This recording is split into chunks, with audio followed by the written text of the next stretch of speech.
नमस्कार। स्वागत है आपका न्यूज लॉन्चर पर। मैं हूं अशोक वानखेड़े, लेकर आया हूं आपका अपना कार्यक्रम द डायरेक्ट हिट।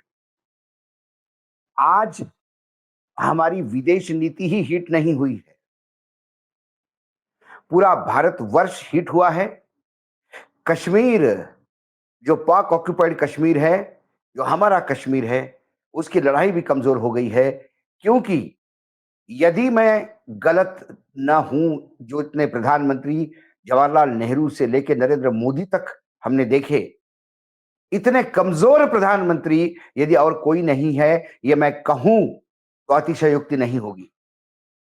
देवगौड़ा कमजोर प्रधानमंत्री माना जाते थे।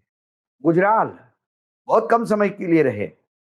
चरण सिंह, जिन्होंने तो हाउस भी नहीं फेस किया, इनके कार्यकाल में भी जम्मू कश्मीर के मसले में कोई तीसरे देश का इंटरवेंशन होने नहीं दिया। ना किसी दूसरे देश की कितनी भी महाशक्तियां थी, चाहे रशिया महाशक्ति थी, अमेरिका महाशक्ति थी, लेकिन किसी की औकात नहीं थी कि वो जम्मू कश्मीर के मामले में एंट्री करे।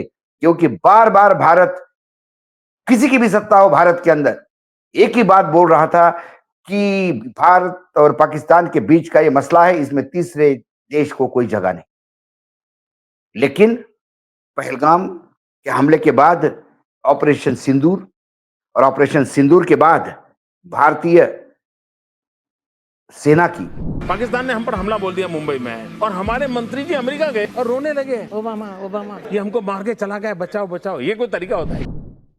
जो चढ़ाई हुई, और हम उस लेवल तक पहुंच गए थे कि युद्ध भी होता तो पाकिस्तान को ऐसा सबक सिखा सकते थे।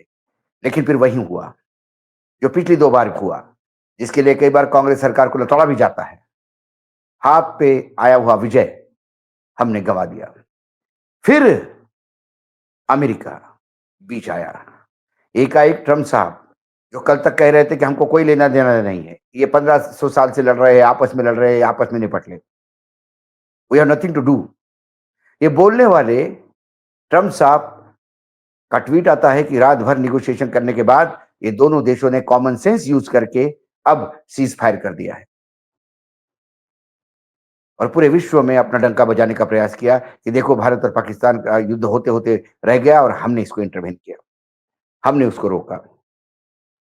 भारत किस शर्तों पे? भारत ने कहा कि हमारी शर्तों पे हमने सीज फायर किया। क्या शर्तें थी अभी तक कोई बताने को तैयार नहीं। पाकिस्तान क्या कहता है, मैं इसके लिए चिंतित नहीं हूं। लेकिन फिर पाकिस्तान में जश्न क्यों? जश्न सिर्फ बर्बादी रुकने का नहीं, जश्न सिर्फ भारत से बचने का नहीं, जश्न सिर्फ आईएमएफ से पैसा निकाल लेने का नहीं, जश्न सिर्फ विदेशी कूटनीति में हमसे आगे जाने का नहीं। जश्न एक बात का और है, क्योंकि अब ट्रम्प साहब बड़े चौधरी बनके कश्मीर के मामले में भी बातचीत करेंगे और कश्मीर का मुद्दा भी सॉल्व करने का प्रयास करेंगे। पहली बार, शायद पहली बार कोई तीसरा पक्ष कश्मीर के इस मसले पे घुस रहा है। पाकिस्तान ने उसको स्वागत किया, जय जयकार किया, और भारत मौन है। भारत और पाकिस्तान के बढ़ते तनाव के बीच शनिवार को दोनों देशों की सहमति के बाद सीज फायर किया गया। इस फैसले का श्रेय लेने के लिए अमेरिका के राष्ट्रपति डोनाल्ड ट्रंप आगे आ गए। उन्होंने कहा कि दोनों देशों के बीच संघर्ष विराम को लेकर अमेरिका ने मध्यस्थता की।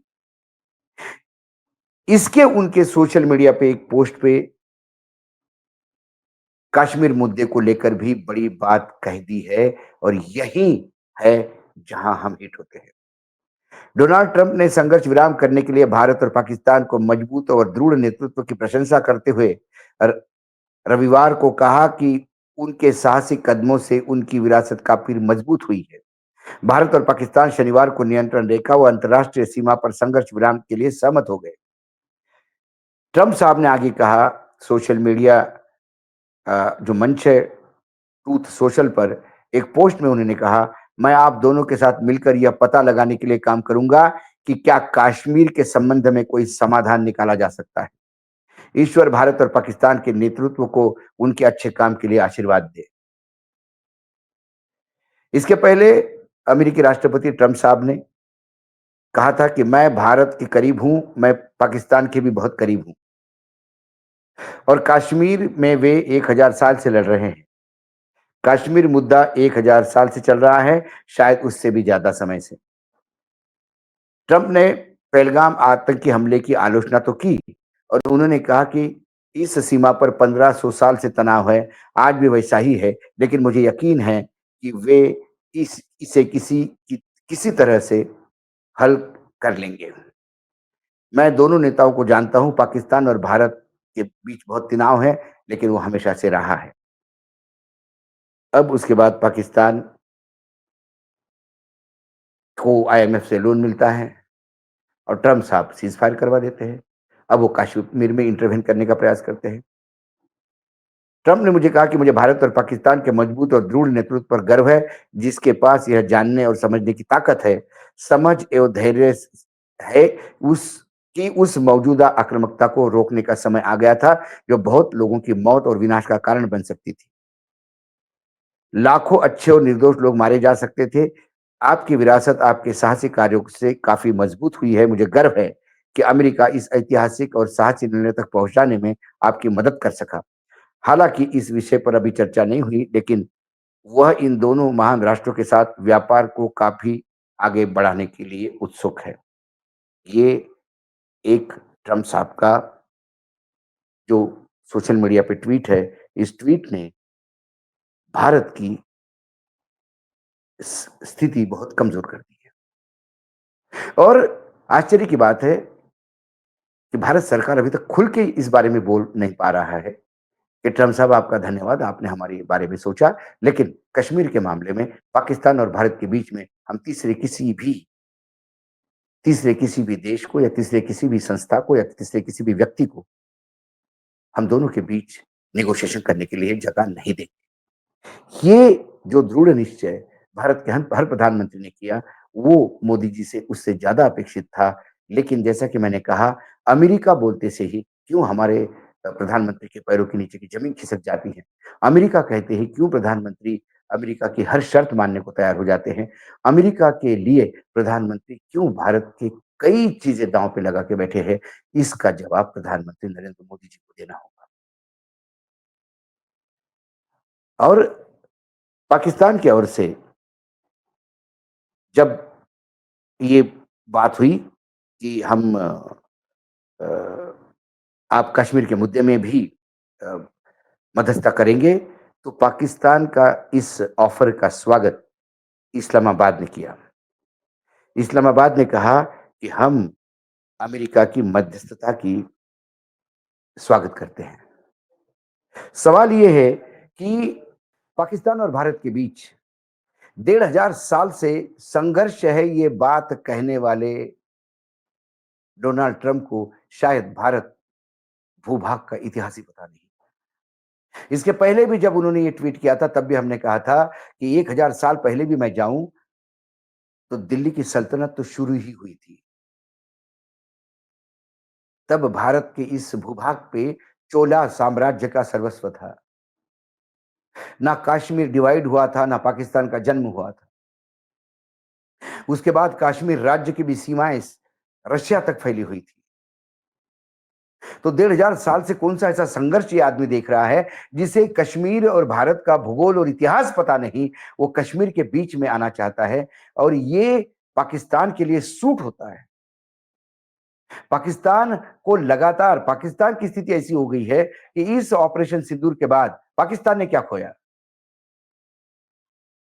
पाकिस्तान को बहुत कुछ खोना था, लेकिन पाकिस्तान ने आतंकियों को खोया जिनका उनको कोई दुख नहीं है। चलो ठीक है, कुछ आंसू बहाए होंगे, लेकिन उन्होंने पाले हुए थे, फिर पल जाएंगे।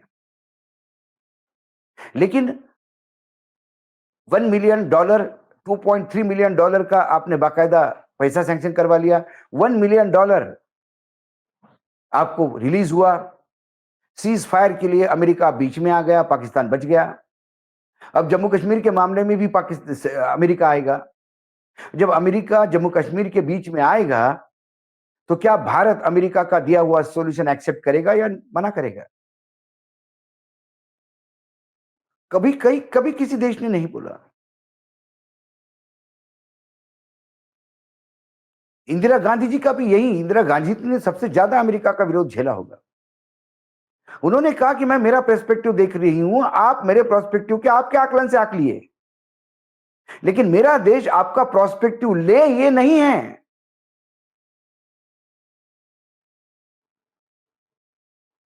आज हम व्यापार में क्या खरीदे अमेरिका से, यह अमेरिका तय करेगा। तेल अमेरिका तय करेगा, हम बेचेंगे तो हम लेंगे। अमेरिका तय करेगा कि हम उनके विमान लेंगे, फाइटर लेंगे तो हम लेंगे। अमेरिका आर्म्स एम्युनिशन देगा तो हम लेंगे। अब अमेरिका कश्मीर के मुद्दे में बात करेगा और हम सुन लेंगे, तो ऐसा कमजोर प्रधानमंत्री शायद इस भारतवर्ष ने दिया हो अभी तक।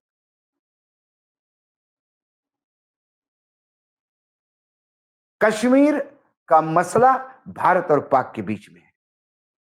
मसला है नहीं, क्योंकि पाक ऑक्यूपाइड कश्मीर वो भारत का भाग है जो जबरिया कब्जा करके पाकिस्तान बैठा है। तीसरे पक्ष की इसको कोई जरूरत नहीं है, ये पहले दिन से है। पहली बार अमेरिका ने बोला कि हम इंटरवेन करेंगे और भारत इस पे चुप है।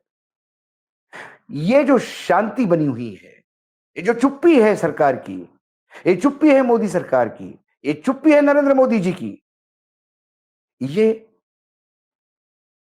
भारत को प्रताड़ित कर रही है। और साइलेंस इज द कंसेंट। चुप्पी रहना सहमति दर्शाती है, ऐसी कहावत है। तो क्या अमेरिका के इंटरवेंशन को भारत सहमत है? सवाल यह है। हां भी नहीं बोलूंगा, ना भी नहीं बोलूंगा, ऐसा करके नहीं चलेगा।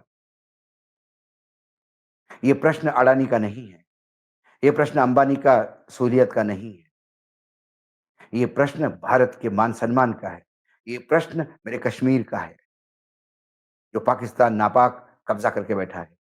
ये प्रश्न 140 करोड़ देशवासियों के दिल में धधकता हुआ एक अंगारा है। इसलिए मैंने कहा कि बहुत सोच समझ के बोल्ड स्टेटमेंट कर रहा हूं कि भारतवर्ष में इतना कमजोर प्रधानमंत्री हमने कभी नहीं देखा। भारत और रशिया, अमेरिका और रशिया हमेशा सुपर पावर रहे हैं, लेकिन दोनों सुपर पावर होते होते हुए तीसरा नॉन अलाइंड नेशन का मूवमेंट चलाने वाला भी भारत ही है। निर्गुण सम्मेलन की स्थापना करने वाला भी भारत है। रशिया भी भारत का मित्र रहा है, लेकिन बगैर भारत के पूछे रशिया ने इंटरवेन नहीं किया, या बगैर भारत की मदद मांगे भारत के विदेश नीति के साथ कभी नहीं खेला, जो अमेरिका हर रोज खेलते नजर आ रहा है। हम क्यों कमजोर हैं, किस लिए कमजोर है, ये बात तो सिर्फ मोदी जी बता सकते हैं। आज डायरेक्ट हिट में इतना ही। कल फिर आता हूं किसी विषय के साथ, तब तक के लिए नमस्कार। देखते रहिएगा न्यूज लॉन्चर।